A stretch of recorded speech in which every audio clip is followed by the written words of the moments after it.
வாழ்க வையகம் வாழ்க வையகம் வாழ்க வளமுடன். வேதாத்ரி மகரிஷி அவர்களின் நாள் ஒரு நச்சிந்தனை, டிசம்பர் 16. தலைப்பு: ஆறாவது அறிவு. தெய்வமே நானாகவும் இருக்கிறது என்பதை அறிவதே ஆறாவது அறிவின் நோக்கம். ஐந்தாம் அறிவுக்கப்பால் அறிவு இறைநிலை நோக்கி எழுகிறது. அதன் வேகத்தை தடுத்து அதன் நோக்கத்தை திருப்பி புலனுணர்ச்சியில் விடும்போதுதான் முரண்பாடுகள் விளைகின்றன.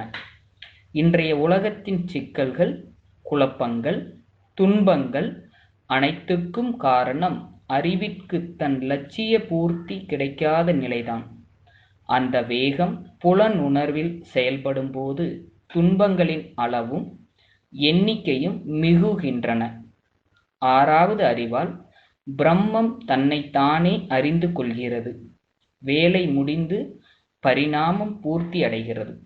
பிரம்மம் தன்னைத்தானே அறிந்து கொள்வதுதான் பரிணாமத்தின் நோக்கம். அந்நோக்கம் நிறைவேறும் வரை மனிதர்களுக்கு அமைதி இல்லை. அத்தகு மனிதர்களை கொண்டிருக்கும் சமுதாயத்திற்கும் உலகத்திற்கும் அமைதி இல்லை. கடலில் இருந்த நீர் கடலுக்கு திரும்ப போய் சேரும் வரை நீருக்கு அமைதி இல்லை. இடையில் மேகமாக இருக்கிறது, மலையாக, அருவியாக, ஆறாக, நதியாக இருக்கிறது. ஆனால் கடலை நோக்கியே சென்று கொண்டிருக்கிறது. கடலை அடைந்தால்தான் அதற்கு ஓய்வும் அமைதியும்.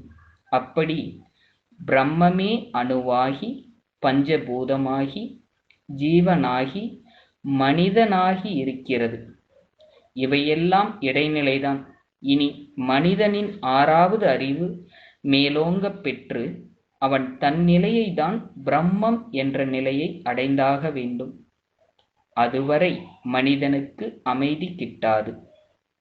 உடல் தோற்றமாக இருக்கிறது, உயிர் ஆற்றலாக இருக்கிறது, மனம் உணர்வாக இருக்கிறது. மனம்தான் நான் என்றாலோ மனம் என்று ஒன்று தனியாக இல்லையே. உயிர்தானே மனம் என்ன மறுபெயர் பெற்றிருக்கிறது. உயிரோ அணுக்கூட்டம், அணுவோ பிரம்மத்தின் இயக்க நிலை. எனவே நாம் பிரம்மம் என்பது தெளிவாகிறது. அருட்தந்தை வாழ்க.